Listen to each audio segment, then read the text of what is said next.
Salut à tous, c'est Cédric. Aujourd'hui, on va parler Ventirad pour CPU petit budget. Nous allons comparer le Ventirad AMD vendu directement avec les processeurs contre le Thermalright Assassin X120R vendu avec un ventilateur ARGB et le Thermalright Assassin Spirit 120 V2+. Nous allons comparer si les deux ont le même radiateur comme on aurait l'impression sur la photo. Par contre, ce qui est un peu étrange, c'est que sur le Spirit, on a l'impression qu'un des deux ventilateurs est monté à l'envers. On peut apercevoir ici là, l'arrière du ventilateur. Nous allons voir ensemble pourquoi il est monté dans ce sens, qui pourrait être un peu étrange. Avant tout, parlons du prix. Nous sommes à 18,90 € pour le Assassin X, contre 20,99 € pour le Assassin Spirit à deux ventilateurs. Nous allons tester le bruit de chacun de ces deux ventirades en envoyant du 6 volts puis du 12 volts. Et nous allons voir si le Assassin Spirit 120 V2+, est vraiment plus bruyant avec ces deux ventilateurs. On le déballe donc le Assassin 120X. Alors comme vous pouvez le voir à l'intérieur, vous avez la petite notice, avec en dessous le ventilateur ARGB de marque Thermalright. Ensuite, vous avez tout ce qui est support pour socket 1700, 1200, AM4, AM5, vous avez la pâte thermique qui est fournie aussi. Et vous avez ensuite le radiateur avec la petite étiquette à enlever avant de mettre la pâte thermique.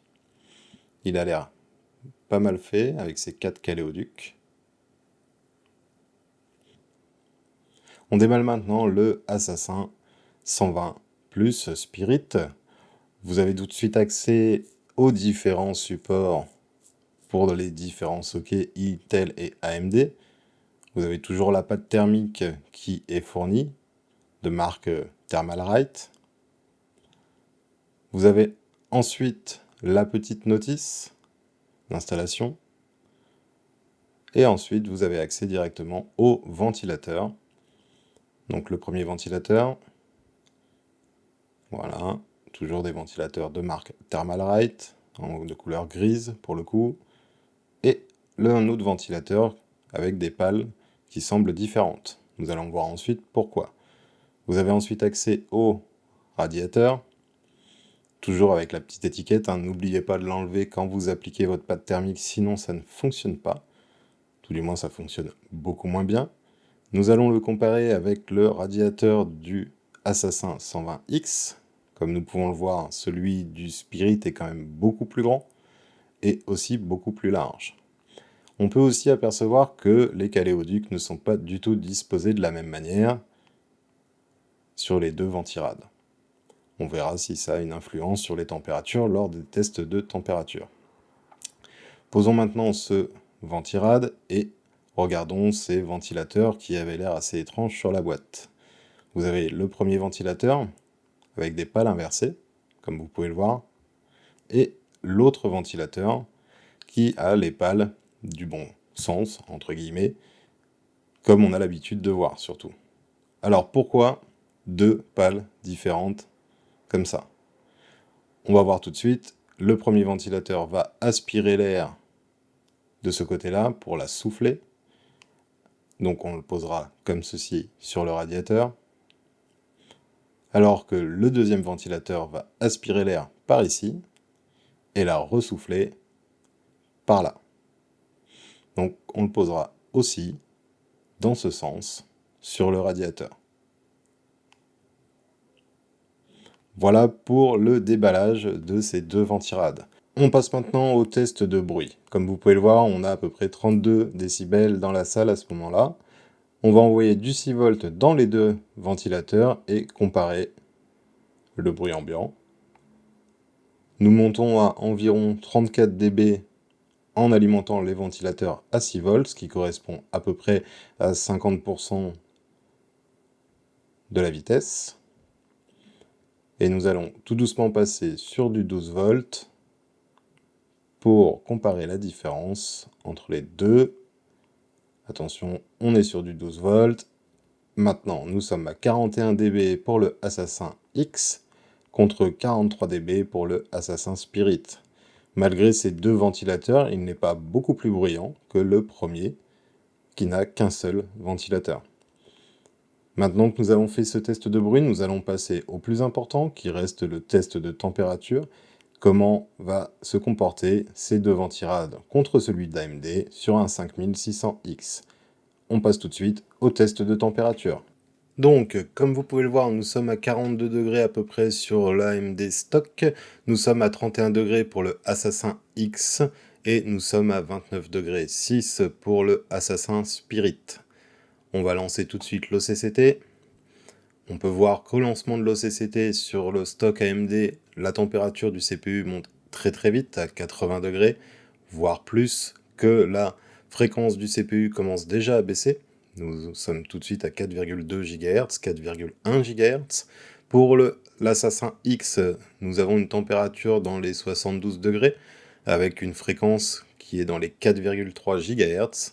Et pour le Assassin Spirit, nous avons 71 degrés pour une fréquence dans les 4,4-4,3 GHz.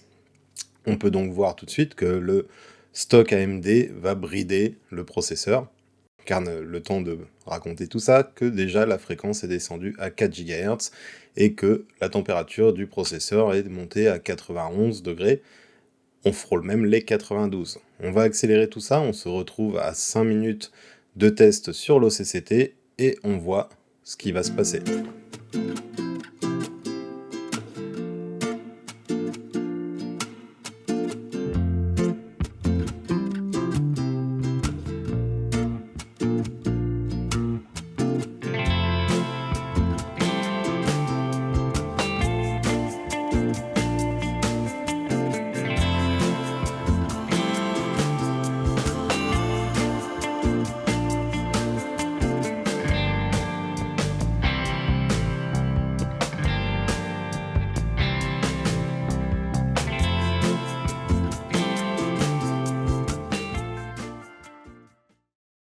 On se retrouve donc à 5 minutes de charge en mode power sur l'OCCT et on voit que le stock AMD sur le processeur 5600X est monté à 95 degrés.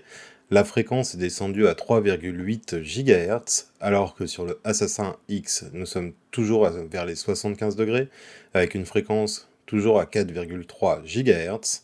Et que sur le Assassin Spirit, nous sommes à 73,7 degrés, 6 degrés, et que la fréquence est stabilisée à 4,3 GHz. Ce qui prouve bien que le ventilateur vendu par AMD va brider le processeur si nous le montons en charge excessive. On va tout de suite aller à la fin des 15 minutes de ce test et faire une petite conclusion sur tout ça. A tout de suite.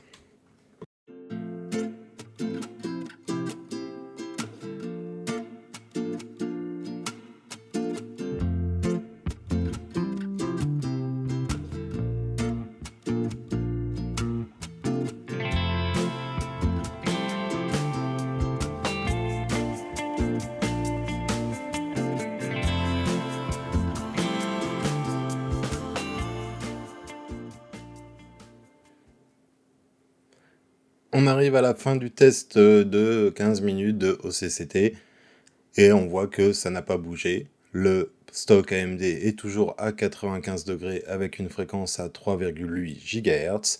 Le Assassin X est toujours à 75,3 degrés avec une fréquence toujours dans les 4,3 GHz. Et le Assassin Spirit est toujours dans les 73,6,7 degrés à 4,3 GHz.